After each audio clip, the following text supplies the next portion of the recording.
Good afternoon, everyone. Thanks for joining us on your MTN statewide news this Thursday. I'm Janelle Slade. Well, today, much of Montana works to squelch fires after yesterday's high winds pushed flames and forced evacuations. We begin in eastern Montana in Muscle County, where evacuation orders remain in place today. Crews are working to protect structures this noon as another wildfire grew in size overnight. An evacuation was put in place for residents on Bobcat Lane and several other area roads yesterday. At last check, officials said flames had jumped Fatted Creek Road and were heading south toward the Signal Peak mine. The fire has burned through some 3,800 acres and multiple resources are being sent to the area to help with containment.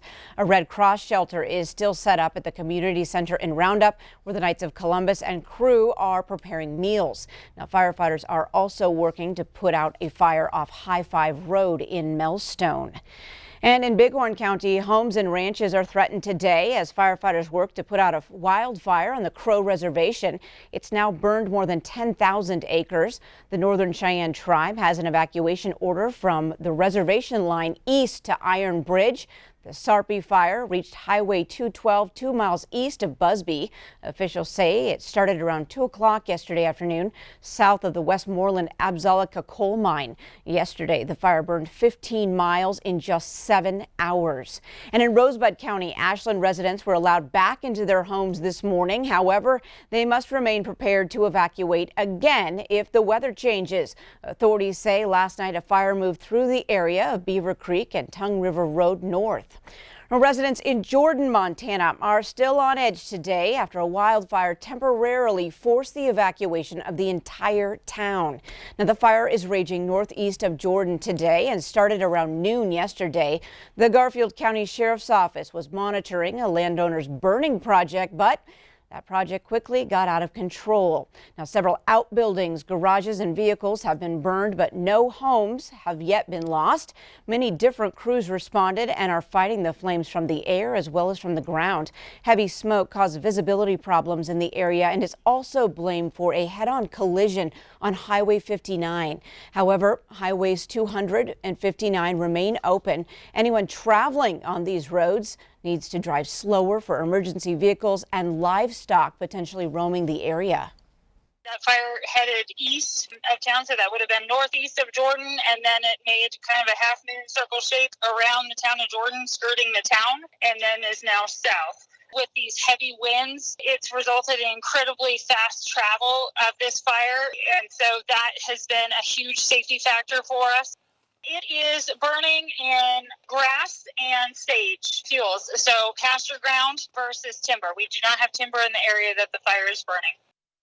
And moving west, a fire started just before 4 o'clock yesterday afternoon near Birdseye in Helena. Now, strong winds pushed it east. Incident commanders estimate the fire burned about 800 acres. Earlier in the day, residents in that area between Head Lane, Franklin Mine Road and Green Meadow Drive were evacuated.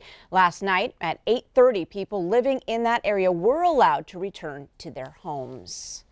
Well, it is now time to check in on the weather scene with Ed McIntosh. Ed, how is it looking out there today? It's looking a little less hard to see, really, because of the area of smoke that we have. But we've been talking about, up to this point through the fire season, California wildfire smoke, and now we're starting to generate some of our own. You can see into western Montana around the Missoula area, Hamilton, where smoke coming in from Washington is continuing to be a problem and continuing to build through the day. But across the eastern plains of Montana, fires that Janelle was just talking about, generating a lot of smoke. Where you see the blue arrows, that's where the cold front last night pushed all of that smoke down into the southern portion of the state and sparked more wildfires. The good news is air quality is generally good, with just a few exceptions in southeast Montana. Forecast details up in a few minutes.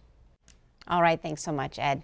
Well, this afternoon, the state reports 2 more deaths and 184 new COVID-19 cases across Montana. Now, both deaths are in Yellowstone County. Cascade County is reporting the highest number of new cases today at 58. followed by Yellowstone County at 33. In total, the Treasure State has moved to more than 2,000 active cases. Total deaths are now at 112. A vaccine could be ready for distribution by November 1st. That's according to the CDC. This pushes up the original tentative timeline of January. It has some health experts a bit concerned that the vaccine is being rushed to happen before the election. The question now is how the vaccines will be prioritized and administered. The CDC says the initial supply in November will be small, and then more vaccines would be distributed in early 2021.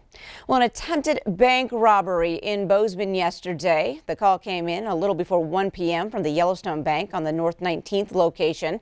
After a chase, the suspect is now in custody. Captain Klum says they're still investigating how much money was stolen. Bozeman Police, Montana Highway Patrol, the Gallatin County Sheriff's Department, and Livingston Law Enforcement all took part in the suspect's capture. Well, the showdown over one of the largest subdivisions in the Bitterroot in several years will be scrutinized this week as Stevensville leaders hear what the public has to think about the idea. There are plans by Burnt Fork Enterprise to develop 57 acres into a major residential and commercial development. The property, which lies along Middle Burnt Fork Road and Logan Lane, is adjacent to Creekside Meadows and is covered by 3 different zones. The developers say there would be 125 residential lots and 16 commercial lots when Burnt Fork Estates is finished in 2030. People are already expressing concern over the density and the idea of having the commercial development at the corner off Logan Lane. Now, the Stevensville Planning and Zoning Board will take public comment and consider the proposal during an online public hearing tomorrow night. Instructions on how to comment are on the Town of Stevensville's website. Well, Montana State University continues to break records on research expenditures. For the fiscal year that ended in June, MSU increased 8% and hit $167 million. MSU's Vice President for Research, Economic Development, and Graduate Education, Jason Carter, says the past year has balanced growth in a number of departments, including agriculture, engineering, letters and sciences, TechLink, biomedical, and MSU Extension. Now, several MSU researchers have made discoveries and won awards. A lot more detail on this story is on our website. Well, the financial impact of No Grizz football this fall is significant. $8 million to the school alone, and then a trickle-down effect to the local economy. And since the Grizzlies will not hit the field at Washington Grizzly Stadium this fall, the University of Montana is now looking for help from the community. On Monday, the University of Montana Athletic Department launched the #Together fundraising campaign. The campaign is designed to support the 300-plus student athletes who attend the University of Montana. Each year, those 300-plus scholarships cost over $5 million, and a majority of that is made through ticket sales in the fall. Now, as a department, coaches and staff have already volunteered to donate portions of their salaries back to the department in support of this scholarship commitment. Up next on your noon news, how critters are being moved in a different direction without a fare. But first, Ed's in next with your statewide weather forecast.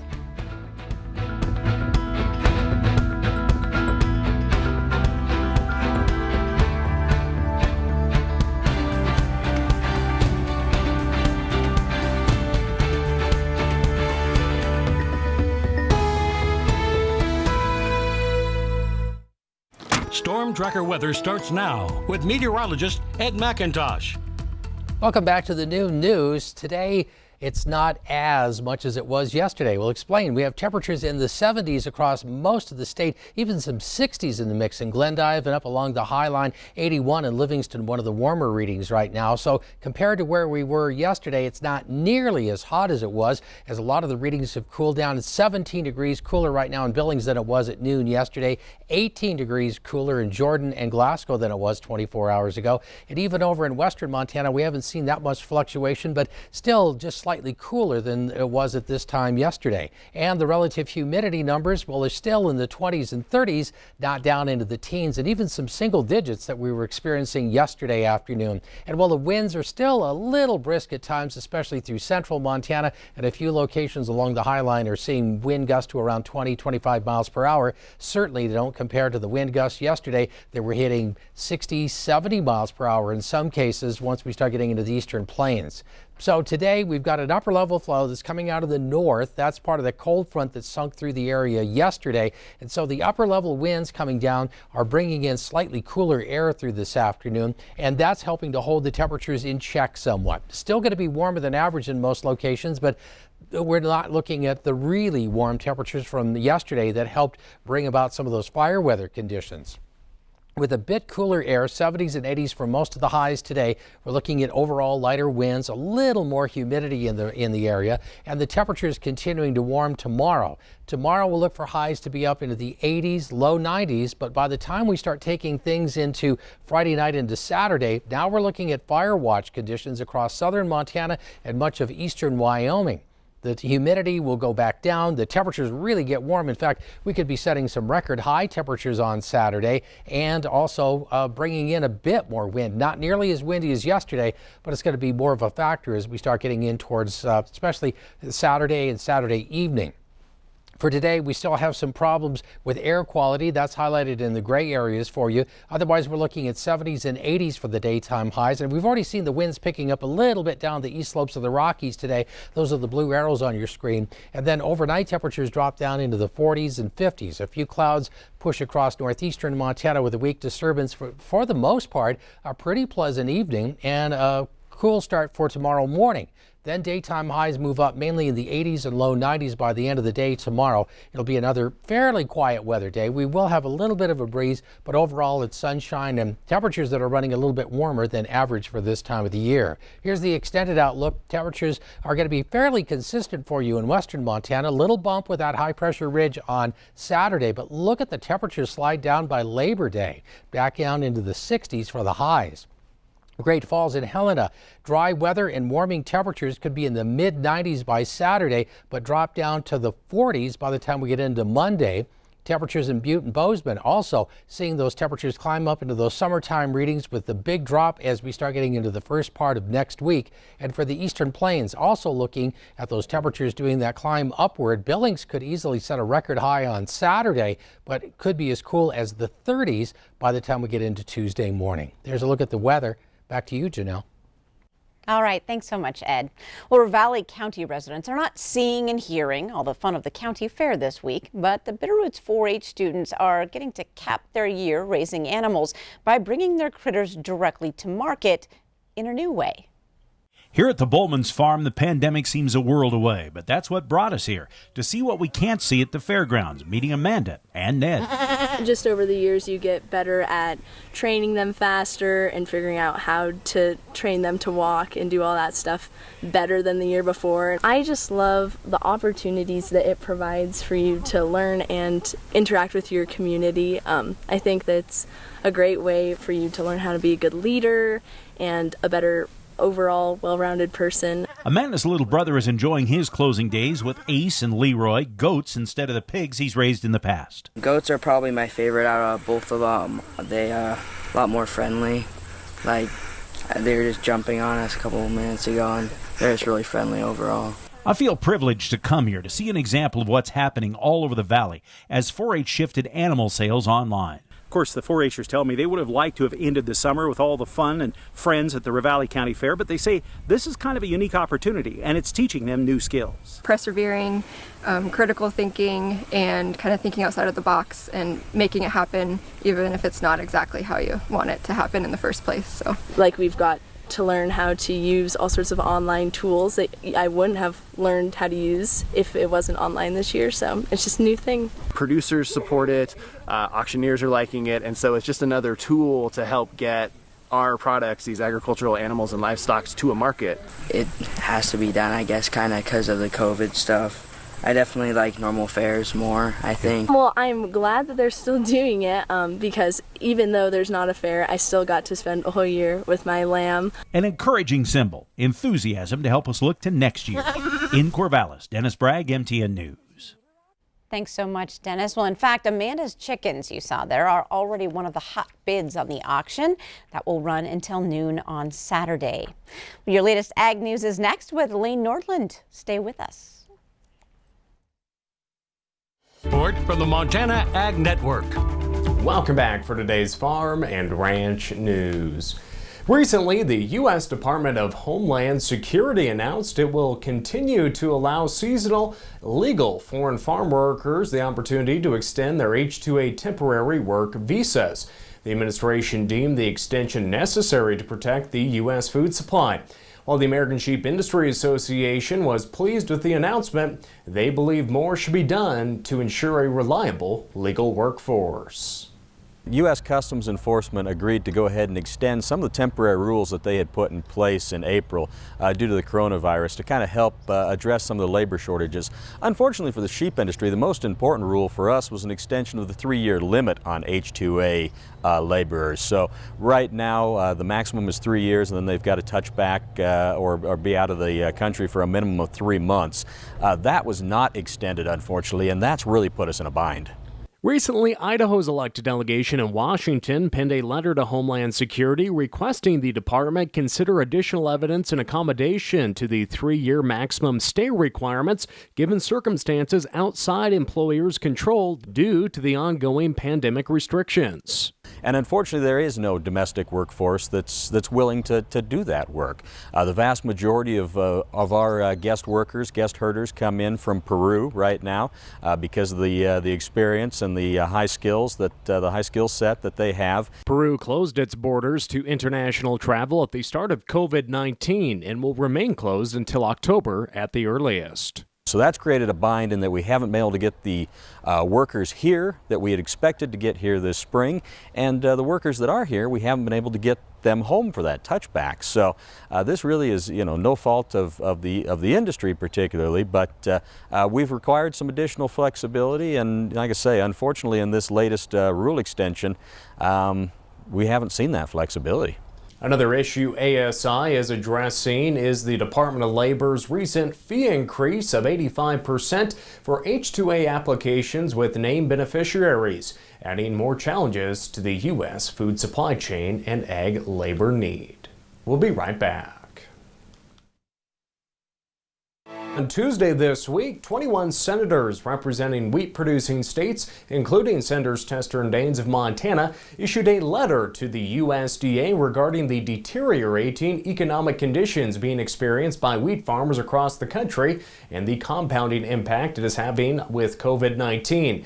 In the letter, the senators point to the economic impact of COVID-19 on wheat prices and the need for assistance for all wheat growers. The letter focuses on the Coronavirus Food Assistance Program, stating that while the assistance remains important to hard red spring and durum wheat producers that currently qualify for CFAP, these classes of wheat represent approximately just 30% of 2019 production, leaving the majority of wheat farmers and other varieties of wheat without access to assistance through the CFAP program. The bipartisan letter was applauded by the National Association of Wheat Growers. Finally today, we would just like to take the time to thank all of the volunteer and agency firefighters that continue to battle wildfires here in Montana and across the West. Our thoughts are with everyone that has also been impacted by fire this week. It's an important reminder of all the hard work and danger that these men and women put themselves in to protect all of us. Stay safe, friends. That's all for today's Farm and Ranch News. Thanks so much, Lane. Now, one more look at our forecast with Ed. Yeah, and Elaine was talking about the wildfire situation, and that's causing some problems with air quality in those shaded areas you see through Rosebud County, Powder River County, Bighorn County, Montana, extending down into Carbon County as well. So we'll continue to watch that through the afternoon. It looks like there's going to be hazardous conditions there, unhealthy for people who are more prone to respiratory problems. Temperatures definitely drop off by Labor Day pretty much across the board, and in fact, we could be looking at a little higher elevation snow by Tuesday morning. Much of the region could actually be looking at temperatures into the 30s a little bit of rain, snow mix wouldn't be out of the question. All right, thanks, Ed. Have a great day, everyone. We'll be coming to you from Missoula tomorrow. Have a great day, everyone.